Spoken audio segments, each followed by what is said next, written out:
नमस्ते सम्पूर्ण देश विदेशमा छरिएर बस्नुभएका समस्त नेपाली आमा बुवा दाजुभाइ दिदीबहिनीहरूले म नमस्कार गर्न चाहन्छु। जिएन म्युजिक प्रालीको तर्फबाट म जित परियार। त्यसै गरी आज हाम्रा सुन्दर सुदूरपश्चिम अछाम जिल्ला बाँडा गाउँमा जन्मनुभएका जनक परियारज्यूलाई हामीले स्टुडियोमा न्युताएका छौँ अनि गीत रेकर्डिङको लागि। अनि उहाँ आज हामी ठाउँ पाल्नुभएको छ। नमस्कार हजुर। हजुर नमस्कार। के छ खबर? सन्चै हुनुहुन्छ? सन्चै छु हजुर। हजुर लगायत अनि जिएन म्युजिक प्राली सम्पूर्ण टिमको कसो छ, राम्रै होला निकै होला भन्ने एउटा आश विश्वास छ हजुर। एकदम। अनि के छ देउडाको एउटा हामीले एउटा आज गीत रेकर्डिङ गऱ्यौँ यता होइन, त्यो गीतको बारेमा केही गीत सङ्गीतको बारेमा केही जानकारी दिइदिनु न हाम्रो दर्शकहरूलाई। हजुर अब गीत सङ्गीतको बारेमा भन्नुभन्दा पनि सबभन्दा म आफ्नो चिना परिचय खुल्लाम हिसाबमा आफ्नो परिचय दिन चाहन्छु।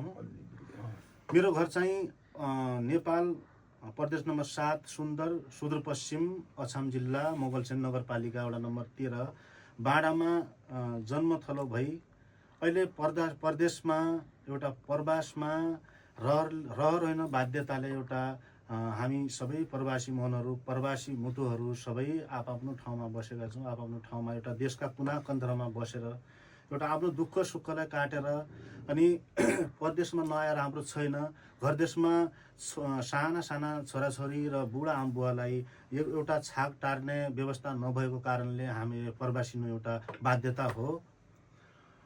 राम्रोसँग काम गर्नुहोला, यो प्रवासमा कसैसँग उच्च हिसाबमा नबोल्नु होला, अच्चागिलो हिसाबमा नबोल्नु होला।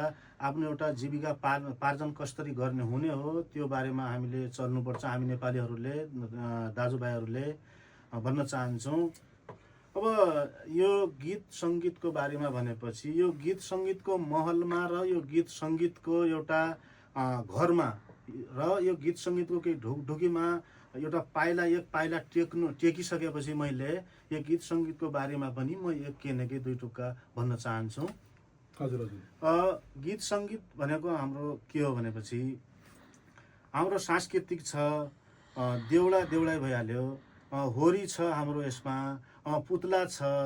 हाम्रो सुदूरपश्चिममा झल्किने खालको हरेक सार्वजनिक स्थलदेखि लिएर हरेक सांस्कृतिक महोत्सव छन्। धेरै हाम्रा एउटा पुराना सार्वजनिक स्थलमा घन्किरहने हर सिजनमा आउने अनि तिहार चाड पर्वहरू सबै न यो जहाँसम्म हाम्रो देउडा संस्कृति र देउडा ठाडी भाका हुड्क्यौली हाम्रो छनासम्म यो पुरै हाम्रो एउटा संस्कृति झल्किन सक्छ। यो लोक देउडा अनि यो हुड्क्यौली हाम्रो पुरानो रीतिरिवाज यो देउडा र हाम्रो यो ठाडी भाका यो गुम हुन्छ भनेपछि हाम्रो सांस्कृतिक पुरै गुम हुन सक्छ भन्न चाहन्छौँ। अब हाम्रो सिजनमा पुतला छन्, यो होरी छ, धेरै हाम्रा एउटा पुराना क्रियाकलाप र हाम्रा प्रतिक्रिया धेरै छन् हाम्रा भएर यो आफ्नो अहिले प्रवासमा बसेर पनि हामी आफ्नो ठाउँबाट मलाई यो जुनसुकै भिडियो बनाउँदाखेरि पनि मलाई भन्छन्, जो पनि भन्न सक्छन् यो मान्छे ठाडी भाका गाउनु लोकदोहोरी यस्तो कोही यो केही गाउनेन भनेर कोहीकै मनमा जान सक्छ। तर म मेरो ठाउँबाट लागि पढिरहेको छु, किनभने ठाडी भाकै गाउँछु, देउडै गाउँछु, कुनै हुड्क्यौलीका भाका पनि गाउँछु। किनभने यो संस्कृति हाम्रा बाबुबाजेले बनाएको संस्कृति र राखेको यो बाबुबाजेले राखेको एउटा यो अस्तु जस्तै यसलाई जगेर्ना गर्नुपर्छ। सबैले आफ्नो ठाउँमा मैले गायो भने ठाडी भाका गायो भने अर्को पनि ठाडी भाका गाउन सक्छ, अर्को पनि ठाडी भाका गाउन सक्छ, कोही देउडा गाउन सक्छ भनेर यो एउटा देउडा ठाडी भाकालाई जोगाउनको लागि म ठाडी भाकै गाउने गर्छु प्रायः जसो। अनि त्यसपछि अब केही यो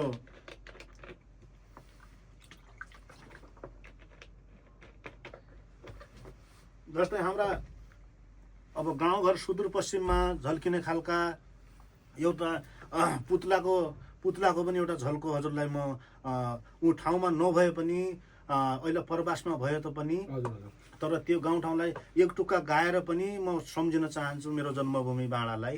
बाँडा लगायत वडा नम्बर 13 लगायत सम्पूर्ण अछामीवासी लगायत सम्पूर्ण देशवासीलाई म एउटा टुक्का पुतलाको सुनाउन चाहन्छु। बाबाज्यूका पटकानी राना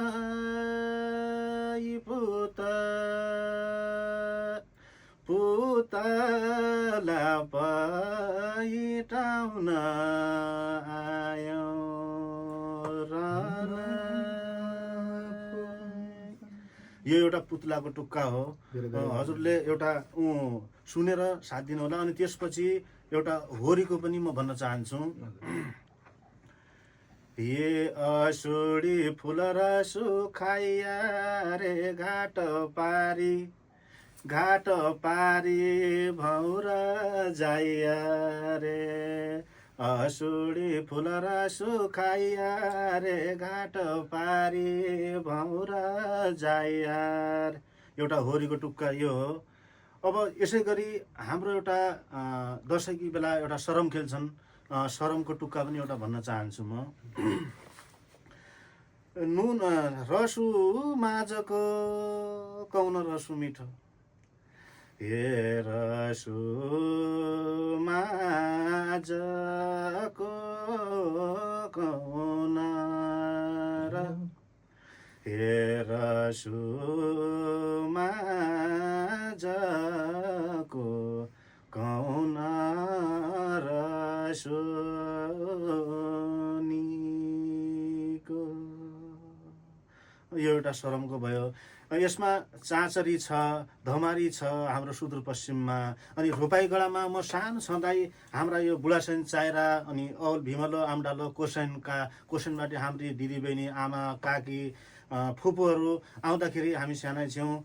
पिपल लेकको हाम्रो एउटा डाँडामा एउटा छारी छ बोलको। दिनभरि रोपाइ गरिकन बासाबेरी त्यही चौतारामा थकान मेटाउने बेला चाहिँ अब त्यो एक टुक्का गाउँछौँ, त्यो पनि गाउँछु म। ये बाउस्याल साइसक्यो रोपा न्यार्यो, ये बाउस्याल साइसक्यो रोपा न्यार्यो। यो हर टुक्काको मैले एउटा जानकारी मात्र दिएको हजुरहरूलाई सम्पूर्णलाई। यो हजुरले ध्यान दिएर सुनिदिनु होला। अनि त्यसपछि हाम्रो एउटा हुड्कुली छ। एउटा पुर्खाले चलन चल्तीमा ल्याएर एउटा यो कुनै चाड यो विवाह कुनै विवाह व्रत बन्धनमा बाँधिने बेलाको यो झल्को त्यो पनि एउटा म सुनाउन चाहन्छु हजुरलाई।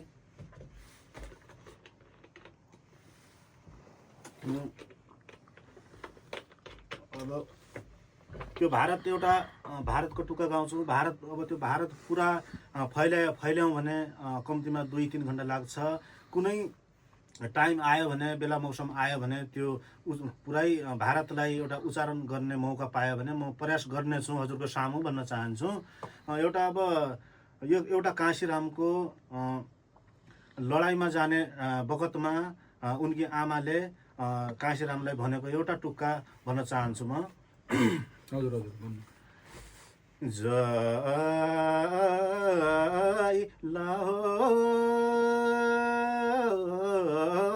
मेरो काशी हो थडी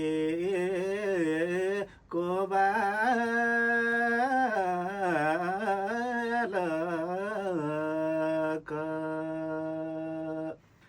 नै रहो पढ्यो बाउज्यू मरा गाईको पालो जय लाओ मेरो काशी ओ बाग्रा को बग्रालो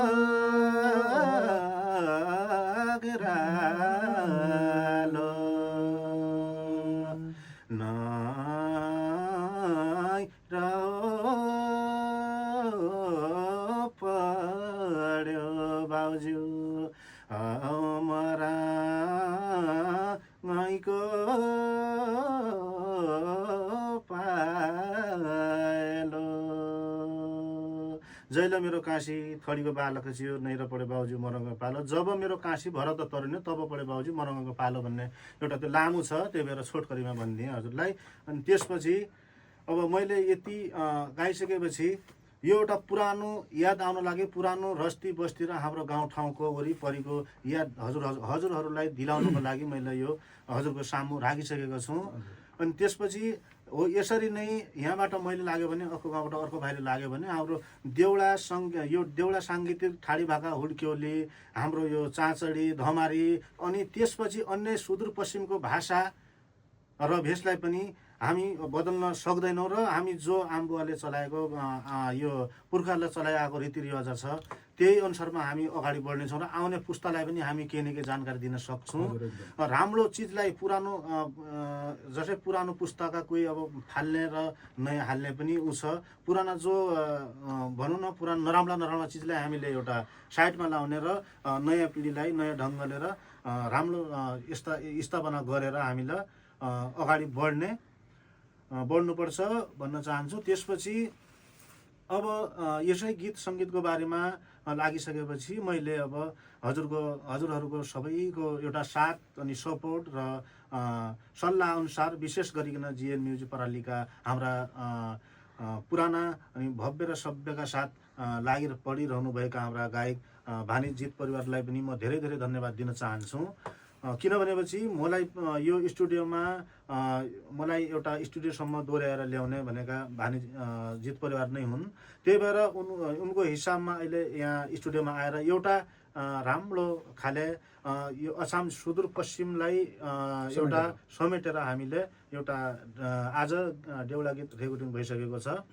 अनि त्यो गीतलाई हजुरले मन पराएर सुझाव सल्लाह प्रतिक्रिया हजुरले अवश्य पनि दिनुहोला। हजुर जानी नजानी पनि हजुरको माझमा आज उपस्थित भएर दुई शब्द भनिदिएको छु। गल्ती भयो भने क्षमा चाहन्छु। राम्रोलाई लाइक गर्नुहोला भन्न चाहन्छु। धन्यवाद। एउटा यस्तो प्रतिभा भएको मान्छे हाम्रो गाउँठाउँमा हाम्रो सुदूरपश्चिम प्रदेशमा एउटा विकट ठाउँमा कमै भेटिन्छ। उहाँले एउटा होरीदेखि पुतला लिएर अब हाम्रो श्रम र अनि त्यसपछि हाम्रो एउटा भारत हुन्छ, भारतको विषयमा उहाँले एउटा धेरै राम्रो प्रतिक्रिया दिएर जानुभयो। एउटा हाम्रो पुरानो संस्कृति परम्पराहरूलाई नबिर्सौँ भनेर उहाँले एकदम राम्रो प्रतिक्रिया दिनुभएको छ। तपाईँ दर्शकमा उहाँले आफ्नो मनको गुनासो पोख्नु भएको छ। उहाँ पनि लागि पर्नु भएको छ। एउटा सुदूरपश्चिमको एउटा बाजा खाजालाई, सुदूरपश्चिमको एउटा कल्चरलाई कहिले पनि जिन्दगीमा नभुल्नु भनेर उहाँले एउटा आफ्नो राम्रो दुई शब्द मिठा शब्द राखेर जानुभयो। आगामी दिनमा पनि उहाँको लागि हामी उहाँ हाम्रो एउटा नव कलाकार हुन्, उहाँलाई हामीले साथ दिनुपर्नेछ भन्न चाहन्छु। त्यसै गरी हजुर नमस्कार। हजुर नमस्कार। नमस्कार। के हो हजुरको नाम? हजुर मेरो नाम रत्न परियार हो। हजुर त्यसो मेरो साला हुनुहुन्छ हैन? हजुर। अनि सबभन्दा पहिला म एक कुरा भन्न चाहन्छु हजुरलाई। सर्वप्रथम हजुरलाई धेरै धेरै धन्यवाद। अब हजुरले यहाँसम्म एकदम साथ दिएर अब मेरो सालाको लागि अगाडि बढिदिनु भएको छ, त्यसको लागि धेरै धेरै धन्यवाद। थ्याङ्क यू सो मच हजुर। यसै गरी एउटा अनि हजुरको गाउँ अलि जानकारी पाएँ? हजुर मेरो गाउँ अछाम मोगलसिन हजुर तेसिङे हो। हजुर तेसिङे जनाले वडा नम्बर अहिले वडा नम्बर 3 मा पर्छ हाम्रो। हजुर। अनि त्यसो भए जस्तो घर फ्यामिली सब सबै ठिकै छ हजुरको सब। अनि ठिक छ। यसै गरी सबैले एउटा हामीले पनि काम गर्ने अवसर र मौका दिनु होला। त्यसै गरी हाम्रो जिएन म्युजिक प्रणाली भए पनि त हामी गीत रेकर्डिङको लागि एउटा हाम्रा सर छन्, हाम्रो ट्युन स्टुडियोमा हामी आएका छौँ। एकदम राम्रो सुविधा दिनुहुन्छ उहाँ सरले, राम्रो काम गर्नुहुन्छ। इन्डियन भएर पनि हाम्रो नेपाली गीतलाई एउटा रेकर्डिङ गर्ने हामीलाई राम्रोसँग साथ दिनुहुन्छ। सबैले हाम्रो म्युजिक प्रणालीलाई जिएन म्युजिक प्रणालीलाई सम्झनु होला। कसै साथीहरूलाई काम गर्ने इच्छा छ भनेपछि एउटा हामीलाई सम्पर्क गर्नु होला। म सम्पर्कमा नम्बरमा मेरो एउटा स्क्रिनमा मेरो नम्बर पनि राख्नेछु। सबैलाई एउटा सहज काम गर्नलाई हामी काम गरिदिनेछौँ। साथै त्यसै गरी एउटा हाम्रा मामाजी एउटा नयाँ प्रतिभाका धनी, उहाँलाई एउटा पुरानो संस्कृतिको एउटा नलेज छ, एउटा राम्रो उहाँले एउटा अहिले हाम्रो पुरानो संस्कृतिको एउटा झल्काउनु भयो एउटा संस्कृति, हामीलाई एकदम खुसी लागेको छ। त्यसै गरी मामाजी अगाडि आगामी दिनमा पनि एउटा हाम्रो के गाउँठाउँमा भए पनि अहिले हामी प्रवासमा बसेर पनि एउटा आफ्नो गाउँठाउँलाई काम सम्झेर काम गरिरहेका छौँ। आगामी दिनमा पनि आफ्नो गाउँठाउँलाई नभुल्नु होला भन्ने एउटा विश्वासको साथ अनि एउटा जिएन म्युजिक प्रणालीलाई अब के भन्नुहुन्छ शुभकामना दिएर अब बिदा हुन्छ। हामीसँग समय छुटो छ, त्यही भएर भन्नु। विशेष गरी अब जिएन म्युजिक प्रणालीलाई धेरै धेरै धन्यवाद दिनै अब सम्पूर्ण मेरा आमा बुवा दाजुभाइ सम्पूर्णलाई एकैलाई नछुटाएर सम्पूर्णलाई फेरि पनि नमस्कार छुट्टिन्छु। भलाभली गीत सुनेले बिचारा जसरी पनि आउँछ, आउँछ। लाइक कमेन्ट गरेर अनि हामी एउटा सल्लाह गरेर आज हाम्रो सुदूर अछाम जिल्ला एउटा गीत रेकर्डिङ भएको छ। हाम्रो सल्लाह गरेर एउटा नेपालबाट यो गीतकी गायिका एउटा हाम्री नेपालकी एउटा चर्चित गायक हुन् हाम्री देवी घरती मगर दिदी, उहाँले गर्नुहुनेछ 1-2 दिनमा। सबैले सुनेर प्रतिक्रिया दिनु होला भन्न चाहन्छु। अब भिडियो पनि लामो भयो धेरै, अब केही छोटकरी गर्न चाहन्छु। अब बिदा हुन्छु सबैलाई जिएन म्युजिक प्रणालीको तर्फबाट। नमस्कार।